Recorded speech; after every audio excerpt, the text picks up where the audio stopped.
آپ اکثر دیکھتے ہیں کہ وہ کالے لباس کے اوپر بھی، یہ تو رافضیوں کا طریقہ ہے. جب ہم بخاری مسلم سے حدیث پیش کرتے ہیں وہ کہتے ہیں سنت ہے، کالی پگڑی بھی سنت ہے، کالے کپڑے بھی، لیکن آج نہیں کریں گے. تو پھر اس طریقے سے یعنی آپ کیسے نبی علیہ السلام کے سچے مطیع بن سکتے ہیں کہ آپ جو ہے وہ فرقہ واریت میں پڑھ کے نبی علیہ السلام سے اپنا رشتہ توڑنا چاہتے ہیں؟ اسی چیز نے تو امت کو توڑا ہے. اور یہ جو جرم ہے یہ آج کا نہیں ہے، یہ صدیوں سے جرم کیا ہے.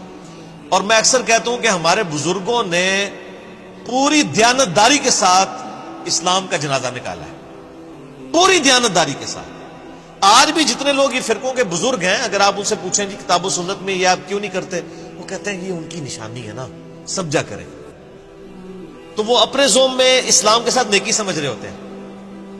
یہ پرانے بزرگ بھی یہی کرتے رہے، اللہ ماشاء اللہ. میں بزرگوں کی بات کر رہا ہوں، اماموں کی نہیں کر رہا ہوں. میں بابوں کی بات کر رہا ہوں، اماموں کی نہیں کر رہا ہوں. تو سب نے اپنا اپنا حصہ ڈالا ہے. وہ جی اس میں حکمت ہے، اس کو چھوڑ دیں، اس میں حکمت ہے، اس کو چھوڑ دیں. اب کئی بریلوی مسجد کے امام ہیں جان بوجھ کے شلوار جو ہے ٹخنوں سے نیچے رکھتے ہیں. ان کو ہم بتاتے ہیں بھئی آپ کی تو بہار شریعت میں لکھا ہوا ہے. وہ کہتے ہیں نہیں یہ نجدیوں کا طریقہ ہے نا، وہ دیوبندی اور اہل حدیث کرتے ہیں، اس لیے ہم نیچے ہی رکھیں گے. ان کو اب اس سے غرض ہی نہیں ہے کہ یہ سنت ہے یا نہیں. اسی طریقے سے اہل حدیث کی طرف آ جائیں، انہوں نے وہ ایک اپنی نشانی ایک سرخ رومال بنا لیا تھا. ان کو بتائیں جی بخاری مسلم سے تو آپ احناف کے خلاف دلیل لے کے آتے تھے کہ نبی علیہ السلام جرابوں پر، موزوں پر بھی مسح کرتے تھے اور پگڑی پر بھی مسح کرتے تھے. تو آپ اس سے یہ ثابت کرتے ہیں کہ پگڑی پہ بھی مسح جائز ہے، حالانکہ پگڑی جو ہے وہ چمڑے کی نہیں بنی ہوئی ہوتی، کپڑے کی ہوتی ہے. اور آپ حنفیوں کے ساتھ جب دلائل سامنے رکھتے ہیں تو اس پگڑی کے مسئلے کے اوپر حدیثیں پیش کرتے ہیں بخاری مسلم سے، تو پگڑی باندھتے کیوں نہیں ہے؟ تو کہتے ہیں یار یہ تو صوفیوں کا طریقہ ہے نا. اور یار یہ کسی کے گھر کی لونڈی نہیں ہے دین. اسی لیے رول ماڈل نبی علیہ السلام کو قرآن میں قرار دیا گیا لقد کان لکم فی رسول اللہ اسوۃ حسنہ. بابے رول ماڈل نہیں سر، سیدنا امام اعظم محمد رسول اللہ صلی اللہ علیہ وآلہ وسلم ہمارے لیے رول ماڈل ہے. جب تک امت بابوں کا دفاع کرتی رہے گی، بابوں میں الجھی رہے گی، پھر آپ جناب اتحاد امت بھول جائیں.